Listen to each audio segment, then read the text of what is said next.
have a blue.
Recently, Connor and I went on a lovely little trip to Bath. It's one of our favourite places to have a little city break because of the stunning architecture, and they've got fantastic bookshops, yarn shops, cafes, you name it, they've probably got a fab version of whatever it is. So we had a lovely look around the bookshops. We went to a new one to us, Mr. B's Emporium, which we hadn't been to before, but I'd seen Kazuo Ishiguro recommend it, which is quite the recommendation, so I was very keen to check it out. We had a lovely coffee and cake at Landre's Bakery. We went round a couple of yarn shops, and we also have a good friend in Bath, and it was lovely to have a good catch up. But the reason that I had planned this trip to Bath was all around this special exhibition that was on at the American Museum and Gardens, which we haven't been there before. And the exhibition was a quilting exhibition called Kith and Kin, the Quilts of Gee's Bend. It was absolutely fantastic. Firstly, the gardens were stunning. There was lots of different flowers, they were growing their own vegetables, and I think we went at the perfect time of year for it, honestly, because everything was out in full bloom, and the exhibition was truly magnificent. I'm really, really glad that we got to see it. It's quilts from a rural Black community in the American South, I think from Alabama, and they formed the Quilt Collective at Gee's Bend. They make absolutely stunning quilts of loads of different types and varieties, often with secondhand or reclaimed fabric. I really had a fantastic time having a look around. It was lovely to see how imperfect the quilts were, but how moving and just stunning they were. And you could really feel the kind of love and care that's gone into making these fantastic pieces of art. There was so much variety in the different quilts there on display. There were fantastic commemorative quilts made up of pieces of fabric of the clothes of a loved one who's passed away. So things like jeans were often used, t-shirt material, that sort of thing. One of the quilts that I absolutely loved was a big one with brown as the main colour, with kind of pieces of blue and orange, which was really striking. There were also a couple of quilts that were just using two colours, and I hadn't seen many quilts like that before. I think I've always been keen to use like lots of different colours or create a colour palette when I make my quilts, and there were also some fantastic two-tone and other quilts in the main house as well. So today I'm going to have a go at a two-tone quilt, like using two colours. I'm thinking like a pale colour, like a beige or a white with a strong colour, but I need to have a dig through my stash and see what we've got. I will put on screen some of the inspiration that I've kind of been gathering on Pinterest. I've been having a good search for both quilts and patterns that really kind of use two colours or take inspiration from a main block idea and then maybe some complementary or contrasting block ideas. And I did a quick kind of little sketch of an idea that I've had. What I've thought is that I would like to make a little quilt for a wall hanging to go on this wall here next to me, because both when I'm at work on calls but also when I'm here filming, this wall is really blank.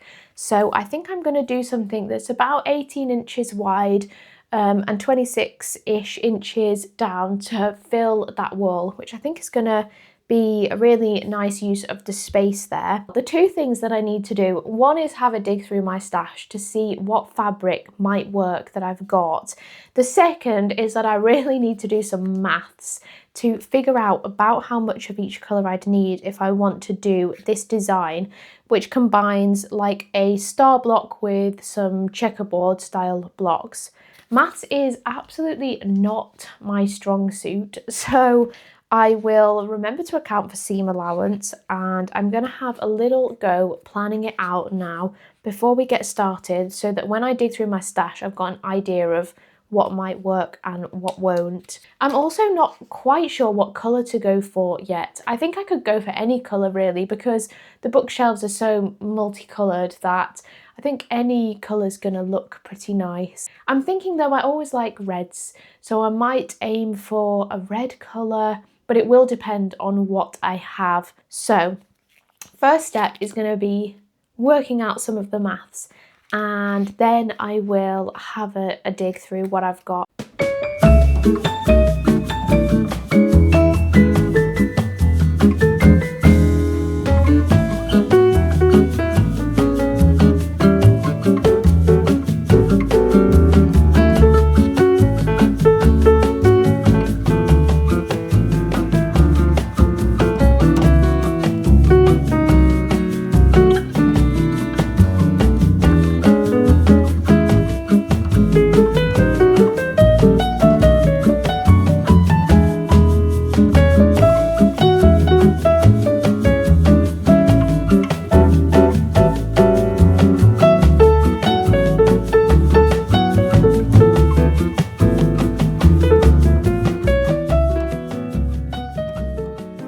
Okay, I've started drawing out a little bit of a sketch to see how my design might work in reality. I think with this sketch, I'd done it really rough, so I wanted to see exactly how the pieces were gonna kind of tessellate when they are to size. Now, my original idea, I had the stars Is it a sawtooth star? But I really, really like these stars. I want to definitely use these, but because the center is like double the size of the points, I've done like a 4x4 grid for those, which will work well because I think I'm going to do 4-inch blocks. Now, the thing with the patterns that I did for the other one, so kind of a 5-block checkerboard and a 4-block checkerboard, I've done those 3x3, and it means that I just don't want it to look strange with the points of the star, because I think that it may start to just look like I've been less accurate. I think also what I quite like is when you tessellate exactly the same sized kind of combinations of blocks, you get more negative space to create patterns. So I guess I'm getting kind of a tiny little arrow shape here with a 3x3 block, but I do think that the points of the stars might look a little unusual hitting the 3x3 block at such a strange point. So whilst I do really like that design, I think I need to play around a bit more with 4x4 blocks. For example, this top one here, I think it's going to have a nice negatively spaced kind of opposite flower style design. The white space of these two blocks matched with the white space between the stars is going to give you like a little, kind of like a little house. So I think what I'm going to do is sit down, have a bit more of a play around with 4x4 blocks and how they would look together, and then make a decision. I also find the maths really difficult. I kind of know what I need to do for the stars, especially the centres are easy. The points, I just need to think about how it's going to be best to make all of the, are they half square triangles, like your two triangles stitched together. There's a quicker way to do those than just to make all the little ones if you make a bigger one and then cut it into 4. So I just need to think through the measurements of those and how much seam allowance, because I'll need seam allowance for the seam in the middle and then around the edge, which is, yeah, this always gets my head spinning a little.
I've settled on a design. I'm gonna do the star blocks with this other block made up of a big square with some smaller squares in the corner.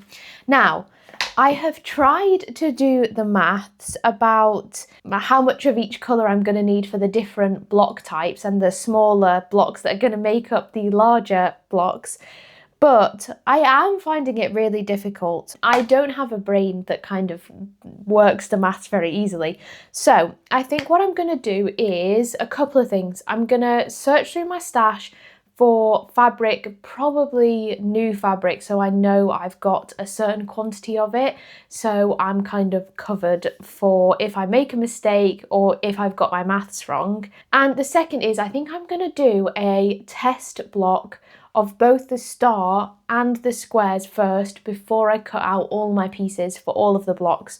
So if I've got something wrong, I can adjust. I'm really happy with this design. I think it's working really nicely. I really like that with kind of the central star, you get like a little mini checkerboard effect around it. Next, I need to find 2 colours of fabric that I think are going to work well together and also be nice for this space here. And I'll have to think about hanging methods as well.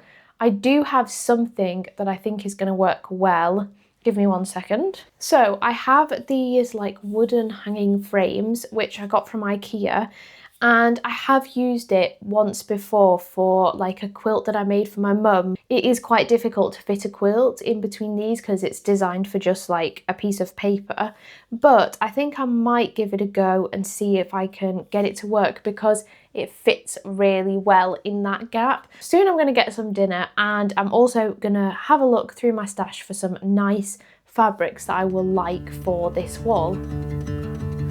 We got nowhere to be, just a slow dance with the summer heat. The world outside can't wait a few, 'cause right now we got nothing else to do. The sun is peeking through the cotton white blinds, your hands still tangled up in mine. Feet on the wall, your head on me, floating easy. We got nowhere to be. Got nowhere to be.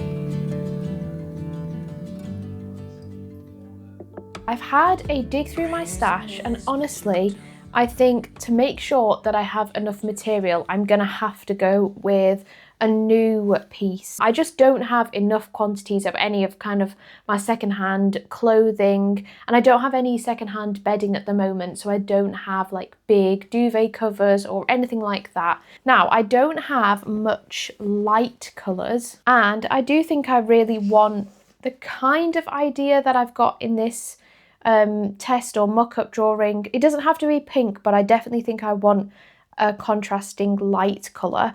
So I think I will have to go with this piece of like white linen. So then it's the exciting part, I guess, which is deciding what colour I want the patterns to be. So I've got this pink colour. I've got that colour, but I think that's even more pink. I have a blue, which would be quite different. And I have like a rusty orange colour, which I do really like.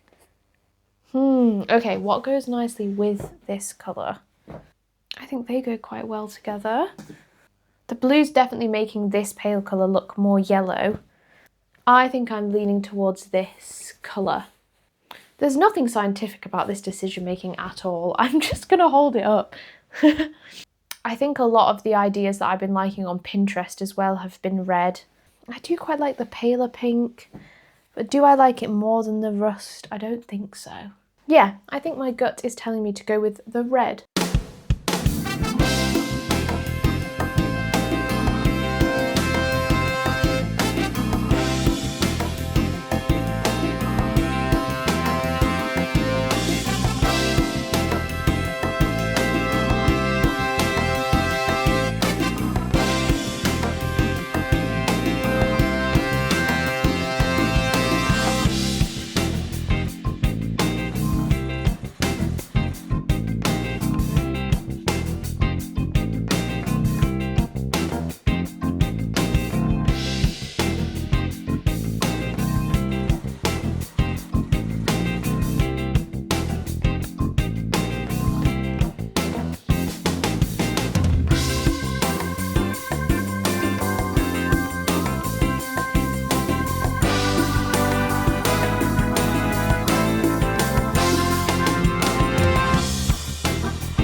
We have been having a massive heat wave here in the UK, And we are really not set up for it because we have no aircon and our houses are pretty much designed to keep the heat in rather than let it back out again. So I think we've steadily been melting this week, which means that I've been making a bit of progress on my mini quilt throughout the evenings when it's been a little bit cooler than at lunchtime or in the mornings, because it has been getting very hot here. But I'm gonna have a go and see how much progress I can make today. I'm really glad that I did practice test blocks, because this was the little practice that I did for the square block, and as you can see, it very much turned out a rectangle. My idea to do kind of the alternate checkerboards and then rotate them so we had the inner square definitely didn't work with the calculations and the seam allowance that I'd accounted for. So I decided to make these a slightly different way, with the centerpiece being the same as the stars and then building the blocks around it. And that turned out a lot better. So I've now made all of my squares. I've got a few stars left to make, and I'm just about to piece together the top. After that, I've already made some preparations on the next steps because I would like to do a little bit of a border. So I've got some red strips cut out and some white ones. And one of my least favourite things to do is make binding. So I did go ahead and do that in advance. So I have some red binding also ready to go. I'll also need to do all of my quilting, so I've got quite a lot to work through today, and I'm going to see how much of the heat I can withstand in this room before I need to take a break. So next step, we're going to sew some stars.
really pleased with how this has turned out so far. I'm just currently putting some pins in ahead of quilting as I've run out of like basting spray, and I quite enjoy this method anyway. It's pretty steady and therapeutic. I've been loving listening to old episodes of the book club review. I've got to decide how I want to do the quilting because I'm not 100% sure yet. I've never done quilting in the ditch. I think that's when you quilt right into the lines that make up the seams of the blocks. Honestly, I don't fancy giving that a go because I think if you don't get it quite accurate enough, it can look a bit messier, and I don't really want that. So I'm thinking of maybe doing to the left and the right of each seam, although is that going to make it a little busy? I'm not sure. Yeah, I need to have a think about it as I pin. I'm also trying not to melt because it is getting really warm. We're having another warm day today, but I've just had some lunch and I'm ready to keep going this afternoon. I would really like to get it done, so let's see where we get to, because I know the binding is often a little painful and takes me a little while to hand stitch onto the back. I would absolutely love to know if you have a good book on the go at the moment. I'm kind of struggling through Moon Witch Spider King by Marlon James a little. I feel like I've been reading it for an eternity, and whilst I liked the first book, Black Leopard Red Wolf, and this one I can tell is a little bit more technically great, I just have not gelled with the characters half as much as I wanted to, and so if I'm being honest, it has been a bit of a slog. So I would love to know if you're enjoying any reads at the moment. I'm still on my podcast hunt as well for amazing book podcasts, so I'm always open to any recommendations of your favourites. So I'm just going to carry on getting this all pinned together, and then I'll need to change to my quilting foot and I will start quilting.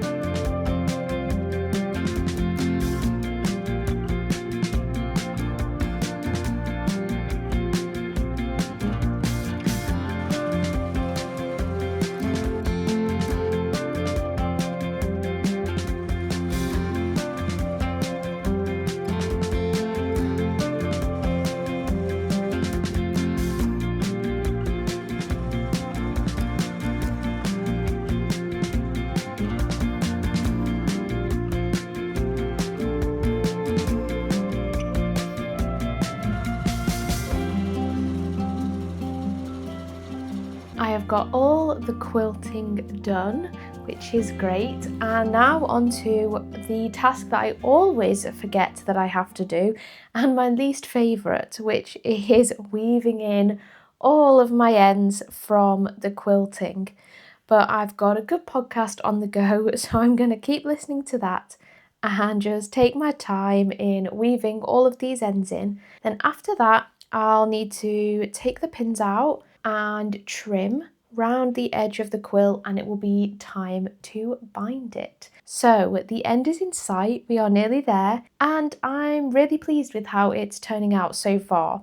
It's perfectly imperfect. I've got a couple of little creases sewed in from where I had my presser foot a little bit too heavy-handed, I guess, on the top. But I soon resolved that so that we didn't have any other issues. And I'm looking forward to seeing how it looks when it's hung and on the wall. I need to find my hand sewing needles and get these ends sewn in.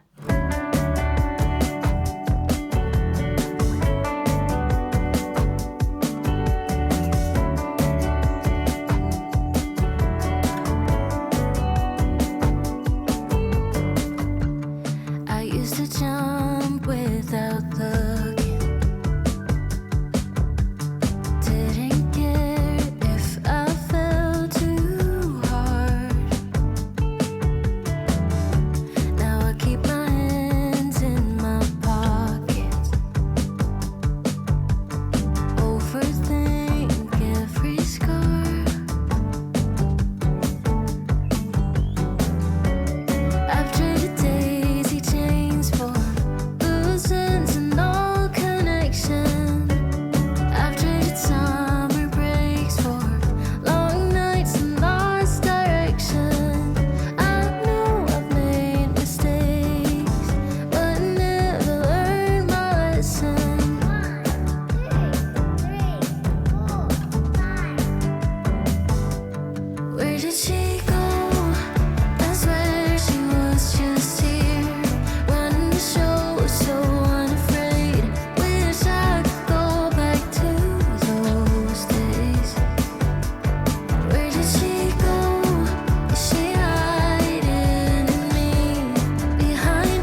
I'm truly thrilled with how this has turned out. I think it's worked really well in practice, and I love the little checkerboard effects that surround the stars. And I'm really pleased with the little framing borders that I've done as well in red and white. I think it's finished it off really nicely. I think it's made a very, very plain and bare wall into much more of a little feature in my office room here. I've absolutely whizzed through it today. I've gone pretty much non-stop, even though it's been really warm, because I was so excited to see what it would look like. It's been lovely to take inspiration from an amazing history of fantastic quilters that are going right through into the present day, and it's definitely encouraged me to learn a lot more about quilting and other fibre arts. So I'm really looking forward to diving in a bit deeper into the tradition and the history. I hope you enjoyed, and I would love to see you in the next one. Bye!